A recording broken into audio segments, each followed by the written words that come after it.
Let's be real, some Walking Dead characters only survived because the plot let them. But in a real apocalypse, no camera crew, no lucky saves, no second chances, they'd be Walker Chow on day one. Today, we're breaking down the characters who would not last 24 hours in a real apocalypse, and I guarantee some of your favorites list on here pretty high. So, let's get into that. Already right off the bat, doesn't even really count, but Andrew Lincoln, who plays Rick Grimes, stated in an interview that he is probably not going to live if there was a zombie apocalypse. He said he'd be asking if the walkers are okay in the first place, and then get chewed on. He apparently says he's nothing like the character Rick Grimes, but I doubt it. He's a warrior in heart. First up, Gregory. This man had zero survival skills, no backbone, and somehow ran Hilltop. He snitched, lied, and sucked up to whoever was in power. In real life, the minute he runs into a walker, it's game over. He'd trip, cry, and get bitten before he even remembered to run. The fact that he survived as long as he did is still one of the show's biggest miracles. And to be honest, I'm surprised they didn't even kill him for eating that little girl's pancakes. Number 2, Nicholas. Oh, Nicholas. The human liability. This dude got people killed and still had the nerve to act like he was the tough guy. In a real zombie apocalypse, no Glenn to bail him out equals no Nicholas. He'd panic, misfire his gun, or just scream loud enough to call a walker party over to him. One wrong turn and it's lights out. Actually, he probably wouldn't even make it to the apocalypse. He'd be gone by the first siren. Next up, we got Milton. And, you know, he was a smart dude, alright? He was a pretty smart guy, sure, but this isn't a science fair. This is the apocalypse we're talking about.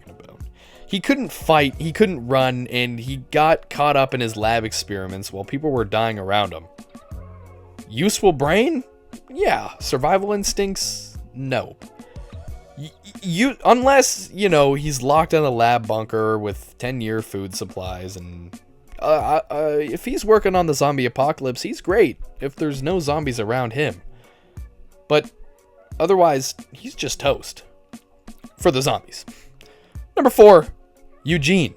Look, Eugene is a beast now, and he stepped up big time, but earlier, Eugene was not the guy he was. Now, the man lied about being a scientist just to protect himself, because he couldn't fight. He couldn't shoot, he didn't know how to use a can opener. If Abraham didn't find him, he would have been zombie sushi on day 1. The zombies most likely wouldn't go over him because he has a chopped haircut, but real life has no Abrahams to carry you through Georgia. Number 5, Father Gabriel. Now let's talk about season 5 Gabriel, not current day warrior Gabriel. Nah, the coward one. He literally locked his congregation out of the church and listened to them die. In a real apocalypse, this man wouldn't even try to survive. He had no weapons, no survival plan, just prayers and guilt. God can only help you with so much when there's 50 walkers in your face. And again, when the group found him, he was up on a rock and they asked how he lasted so long, and he said, "Every time I'm in a situation like this, I just pray." And they said, "That really works," and he goes, "Well, you guys are here, aren't you?" Then he tries to blackmail them and fucking get them kicked out of Alexandria. What a dick. Number 6, Ron. Ron is like the apocalypse version of that kid in high school who thinks he's tough because he watched one MMA video. He was emotional, impulsive, and had no idea what the hell he was doing. He tried shooting Carl. Bro, you don't even know how to aim. Put Ron alone in a street with 3 walkers and a stick and he's done. Number 7, we have Lizzie. Do I even need to explain? Lizzie really thought walkers were friends. She was feeding them, playing with them, and tried to prove a point by, you know what? Let's just not. In real life, she would have hugged a walker like it was her dog. And that's it for her. Cute kid, but a real world apocalypse isn't Sesame Street. Number 8, Henry. Now, Henry had potential, but he had no common sense. Every other episode, he was wandering off, trying to be a hero, or disobeying orders. That kind of behavior in the real world gets you bit real fast. Nice kid, brave heart, but bravery without brains equals fatal combo. Next up is number 9, Jared from The Saviors. This guy, he thought he was invincible. You know, he was cocky, reckless, constantly provoking fights, but in real life, he'd tried to flex on the wrong savior and, he'd get dropped. Or he'd pull his savior act and walk into a herd without even noticing. Straight up cartoon villain energy. And we know how that ends. Number 10, Carl. Now, hear me out. Carl became a legend, but young Carl, he was a magnet for bad decisions.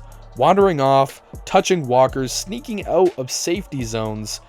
Come on, like, you cannot get mad at me for this. Rewatch season 1 to 3 and you will see how cocky this kid is.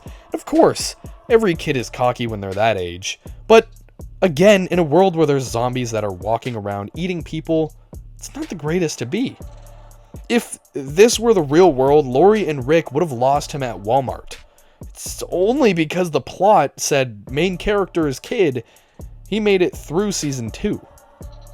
And there you have it, guys. 10 characters who'd get wiped out immediately in a real zombie apocalypse. No plot armor, no second chances, just natural selection.